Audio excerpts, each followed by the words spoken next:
Welcome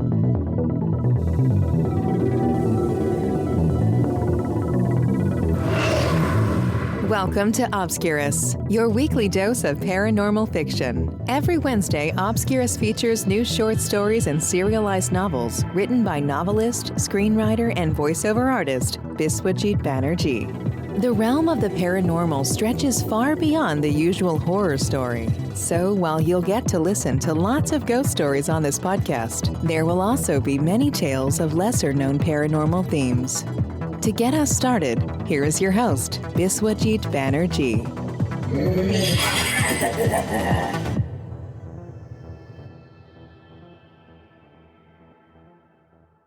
Welcome to another thrilling episode of Obscurus, where the shadows come to life and the unseen whisper secrets into the night.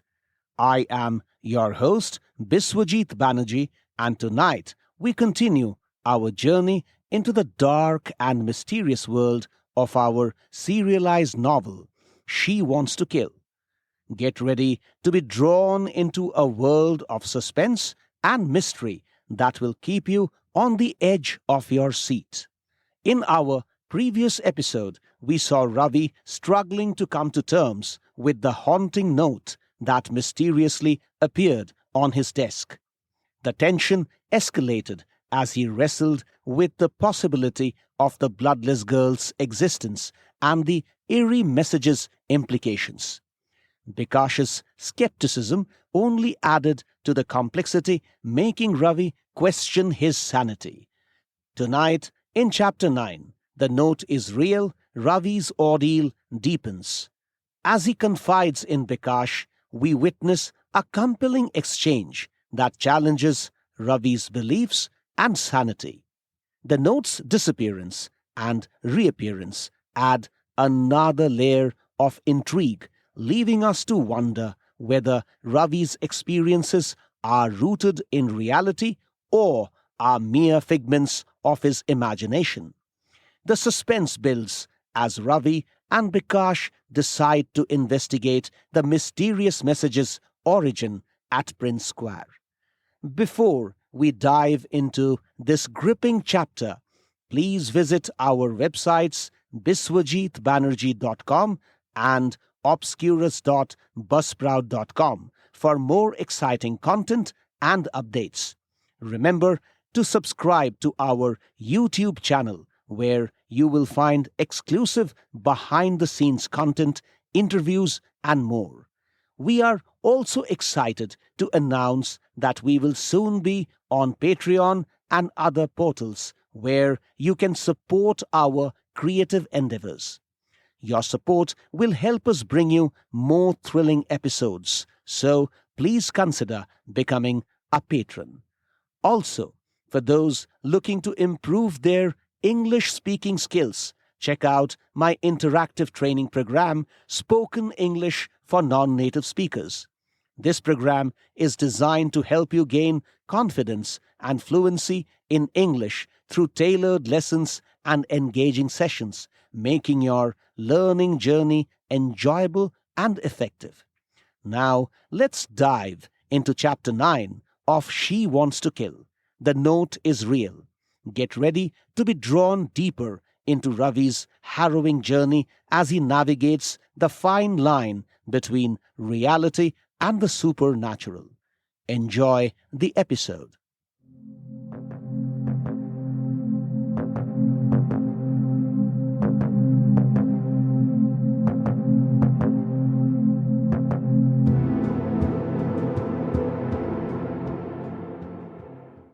She Wants to Kill. Chapter 9. The Note is Real.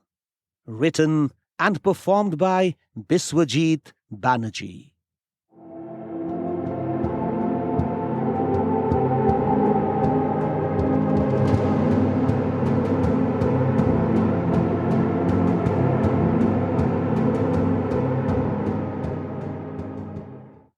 Ravi immediately dialed Bikash's extension number on the telecom. "Yes, Ravi," Bikash responded promptly. "Could you come over to my cabin, Bikash?" "Right now?" "Yes, right now. It's urgent. What's the matter? You sound so tense. Come over, I will tell you. But Mr. Jacobs wants me to prepare a field report immediately.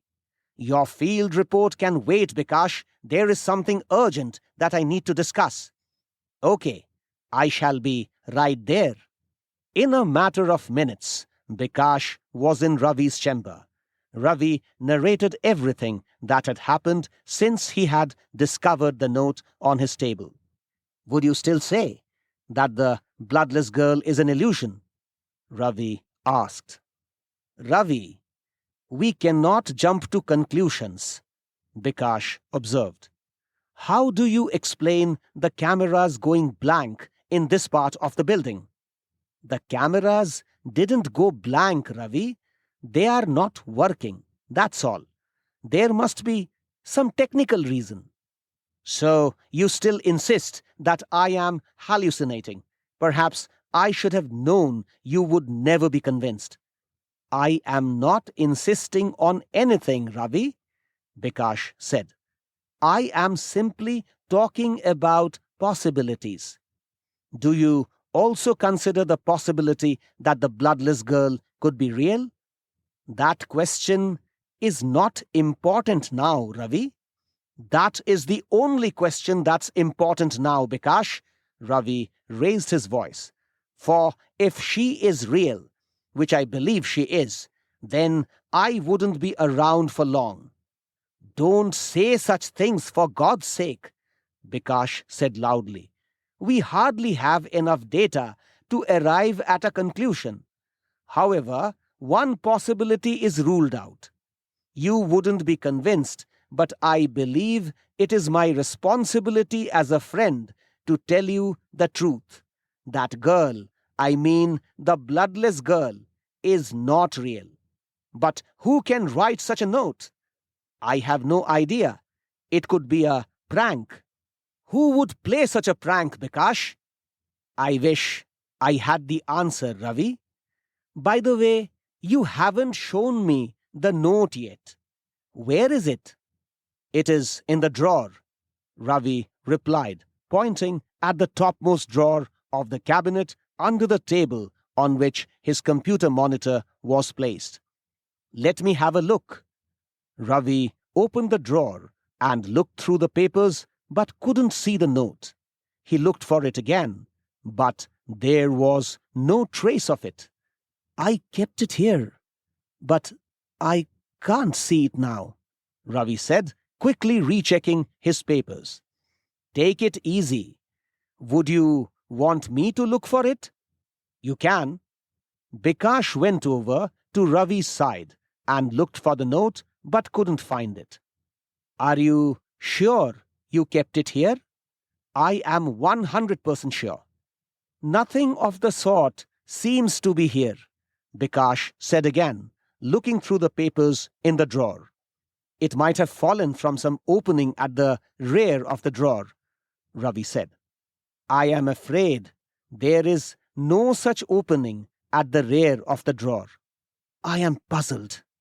You might have kept it somewhere else, or Bikash responded as he walked back to the chair across Ravi's table where he was sitting. No, I kept it here. I am very sure of it. But it's not there, Ravi, Bikash said as he pulled the chair and sat down. Hey, wait a minute, reacted Ravi, his voice tinged with disbelief. Are you trying to tell me that there was no note and I dreamed the whole thing? I never said that. But you think so, Bikash, don't you? I haven't formed an opinion on it. Go ahead and form an opinion then, Ravi said, and tell me what you think. I am sure you believe that the note was also a figment of my imagination, just the way every damn thing that comes my way is. Please, Ravi. Bikash kept his composure. I do not think we should attach so much importance to that note. Maybe you received such a note, or maybe you didn't. regardless of whether you received the note, the best action would be to ignore it. It would be foolhardy to take the note's message seriously even if you received it. So, you have made your views very clear, Bikash. What could be described as a smile of self-pity came over Ravi's lips. You do think that there was no note and I just hallucinated it. When did I ever say that, Ravi? Why are you being a hypocrite, Bikash? That's exactly what you believe. Yes, that's what I believe, Ravi. Bikash's voice rose, his conviction palpable. And that's what you should believe too, for that is the truth. There was no note lying on your table. The note was there in your mind, and I shall prove it to you today that all the damn things that are coming your way, the bloodless girl, the note, and whatnot, all those things are simply in your mind and have no real existence. Ravi found his temper subdued at Bikash's sudden outburst. He meekly listened as Bikash explained, his words carrying a weight that Ravi couldn't ignore. Bikash's purpose became clear: to prove to Ravi that the mysterious occurrences were simply figments of his imagination. Now, according to you, the message that the note carried was, "Be at Prince Square at 6:30 p.m. today," Bikash continued. Isn't it? Now, if you really received that message and it came from someone serious about your presence at Prince Square at 6:30 p.m. today, then something meaningful to you should happen at Prince Square around that time. God knows what will happen there. The appearance of the bloodless girl, the delivery of another message, the appearance of Angel Gabriel with a message of God for you. The possibilities are endless. But something should happen. Whatever happens must make itself felt to you. Otherwise, there would be little use in its happening. And if the person or entity, whatever it is, that generated the message sincerely wants the event to happen at Prince Square at 6:30 p.m., then it is that entity's responsibility to ensure that you get to feel the event. So, I will take you to Prince Square at 6:30 p.m. today to see what happens. If something significant happens, you will have good grounds to prove that your experiences are true and that you are not hallucinating. On the other hand, if nothing happens, then my arguments will stand substantiated. I do not think that is a good way to reason things. What if the event doesn't happen because of your presence? Why do you think my presence should affect the event? Although Prince Square is not a busy crossing, you would find sizable traffic over there at all times of the day. And at 6:30 p.m., you would appreciate the traffic swells, as that is time for people to return to their homes from work. I am sure the entity must be aware of these fundamental facts.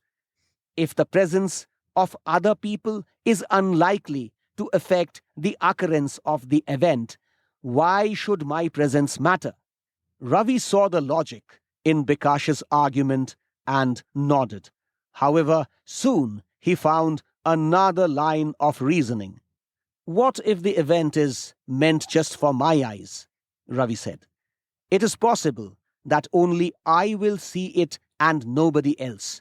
Say, I see the bloodless girl and you don't, just because it is programmed to be that way. Will it be right on our part to conclude that nothing happened?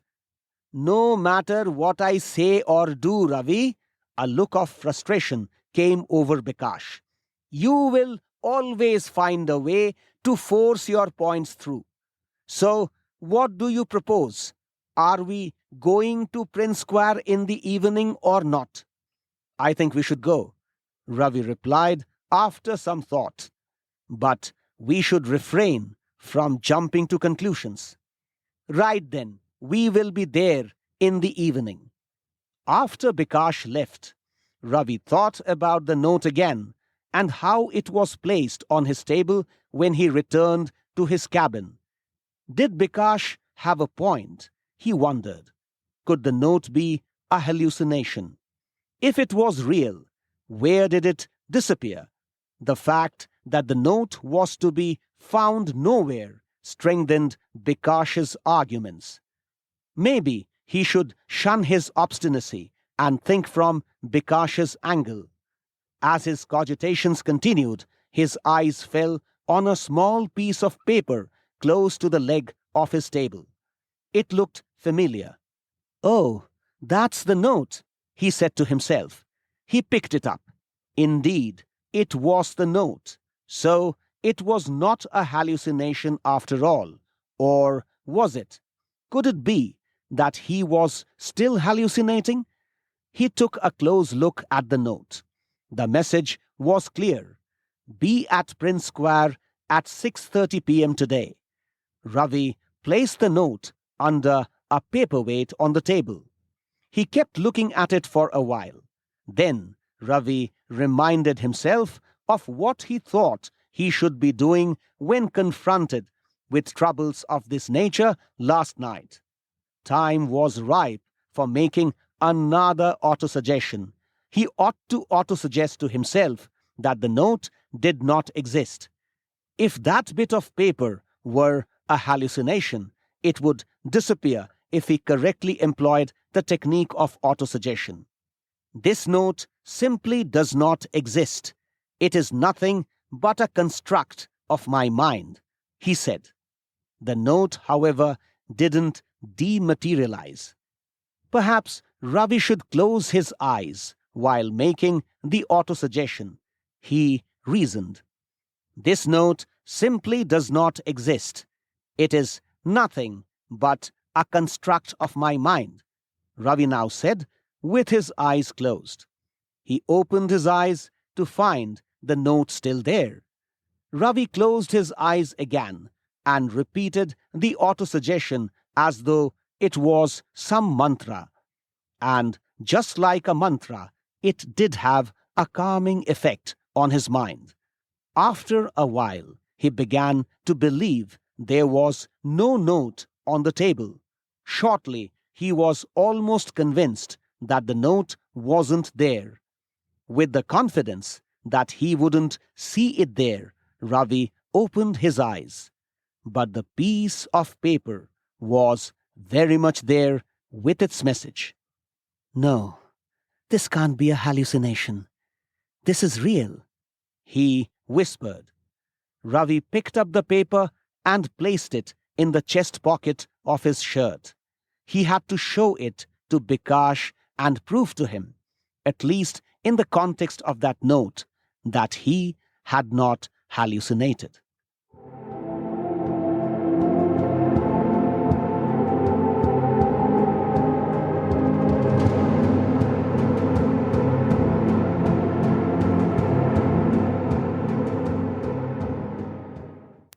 And that, dear listeners, was Chapter 9 of She Wants to Kill, titled The Note is Real.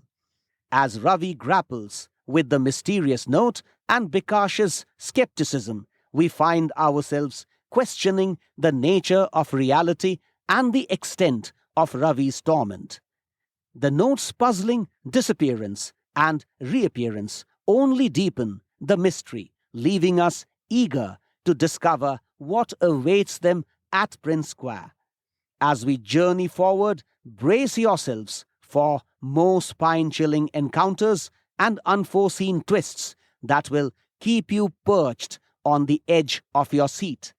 The conflict between Ravi's perceived reality and the supernatural forces he confronts is reaching a fever pitch, promising a wealth of suspense and intrigue in the upcoming chapters. The anticipation for what's next is sure to keep you hooked. Don't forget to visit our websites for updates and additional content, and make sure to subscribe to our YouTube channel. Your support on Patreon is not just a contribution, it's an investment in the future of suspense and mystery storytelling. Also, check out my training program, Spoken English for Non-Native Speakers, designed to help you gain confidence and fluency in English. Your role in this journey is invaluable, and we are grateful for your support. Thank you for joining me on this eerie adventure. Until next time, keep your senses sharp and your lights dim, for the shadows are never far away. Stay curious, stay cautious, and always be ready for the unexpected. Following my talk, enjoy the thematic music for this episode titled After the Body Has Fallen Off, an AI-assisted musical composition by me. The AI, a tool I use to enhance my creative process, helped me craft a piece that perfectly encapsulates the episode's eerie and unsettling atmosphere. As Ravi grapples with his ghostly encounters and the chilling presence of the bloodless girl, the haunting melodies of this composition underscore the tension and fear that permeate his experiences. The music enhances the narrative by reflecting Ravi's inner turmoil and the persistent sense of dread that defines his journey. This piece is an auditory embodiment of the episode's suspenseful and mysterious themes. This is Biswajit Banerjee signing off.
Thanks for listening to Obscurus. If you like what you heard, please subscribe and visit biswajitbanerjee.com for more information about Biswajit's books, movies, documentaries, and other creative pursuits. We shall see you next Wednesday with another episode of Obscurus. Till then, take care.